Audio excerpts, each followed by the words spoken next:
For a year, it felt like the world was on pause. Everything we were used to getting on a biannual basis was put on hold. Movies, games, TV shows, the ability to get married and then consummate said marriage, comic books, general happiness, and even the meat at Wendy's were all put on hold, leaving us in this strange, empty void.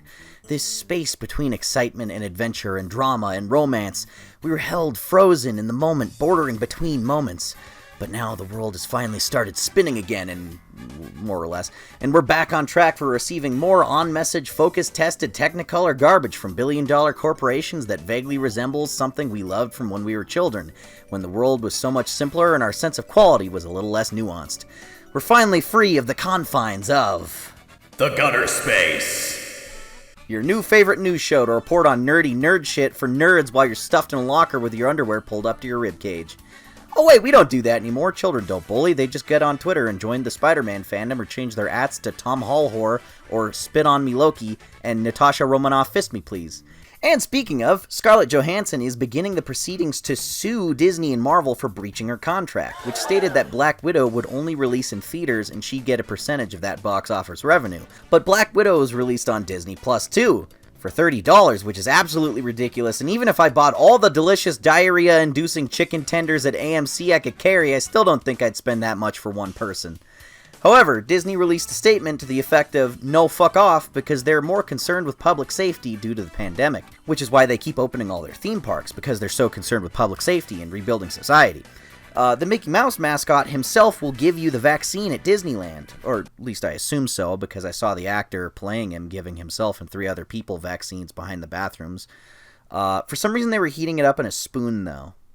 Good luck to Scarlett. I, for one, think it's important to support Japanese actors such as herself in the struggle to have $700 million instead of just a measly $650 million. And her lawsuit is potentially inspiring others, such as Emma Stone and Emily Blunt, and probably about 200 other people over breached contracts because the mouse plays fast and loose. I mean, I get it. Sometimes you just want to sue someone. I'm currently suing someone. My neighbor Larry sued 4 guys last week for setting his beard on fire. My subscribers are suing me for false advertisement of the Spider-Man retrospective. But hey, if you want to fund my various legal battles, just send $1 in the mail. Or better yet, $1 to my Patreon, where I post behind-the-scenes stuff and all of my videos early. It's only $1. I'm not kidding. It would help a lot. And on the front of childhoods being ruined by greed, corruption, and evil corporations, they're remaking my favorite game of all time, Dead Space. The interview given by the creative leads at developer Motive Studio...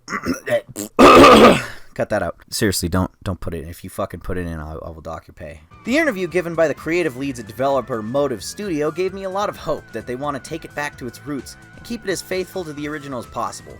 I'd be happy if it was a remake in the same vein as that Destroy All Humans remake, which was point for point the same exact game with a cleaner and more modern look and smoother controls and new animations. I'd prefer that over the Capcom route of just making a completely new game that doesn't resemble the original in the slightest beyond having generally the same basic plot and characters, and goddamn I wish Nemesis chased you more. I'm cautiously optimistic about this project because Dead Space is incredibly important to me, but my hesitancy comes from the fact that if this doesn't work, this series is never coming back. If Dead Space 3 already killed it, this would be the final mound of dirt dumped on the shallow grave in a ditch off the interstate because EA can't even be fucked to hide the bodies properly, let alone run a successful franchise for more than 2 games before they decide they need to improve its arms and legs off to please your meathead cousin with the flat brim hat that's always asking you if you're still a virgin at family gatherings, including your own baby shower, because he thinks it's so funny.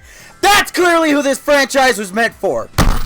Anyway, good luck to Motive and do us Dead Space fans proud. Love you, give me a review copy, please. There's a new Moon Knight comic out, no doubt in preparation for the upcoming Disney Plus show. Naughty, naughty, naughty, you shouldn't make a move, I don't tell you. Now beg me to fuck you. Beg me to fuck you. And the first issue was pretty good. He fights vampires and vermin from Spider-Man, and then he finally goes to therapy.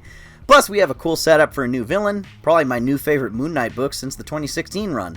It's coming hot off the trail of that storyline where Moon Knight single-handedly beat up the entire Marvel Universe, and then we learned that the ambiguity was all a farce and Khonshu was actually totally real and other people can see and talk to him.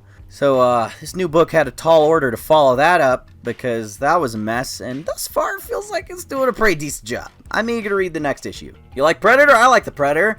There's a new Predator film on the way that goes the path of all movie franchises on their last legs, a prequel set before all the sequels that everyone hated. This one, according to director Dan Trachtenberg, will be about how the first Predator came to Earth and will be a desperate battle for survival, somewhat akin to The Revenant. It's planned and written to be R-rated, but as they've been filming, they've come to the conclusion that it could be cut down to a PG-13 if absolutely necessary.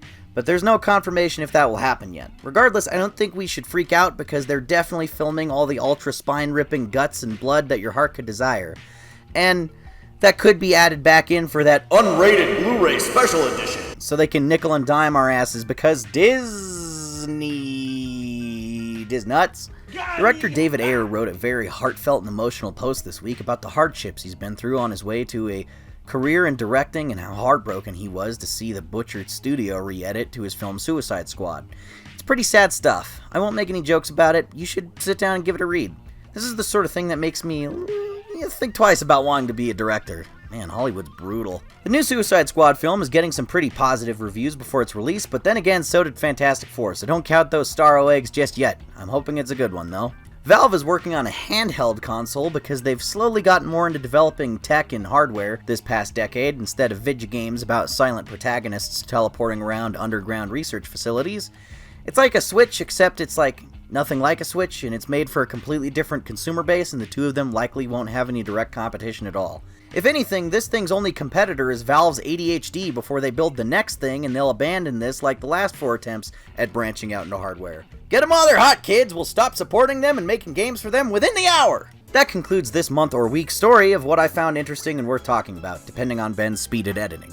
If you guys like this video, I'll make it a series, so be sure to hit those comments!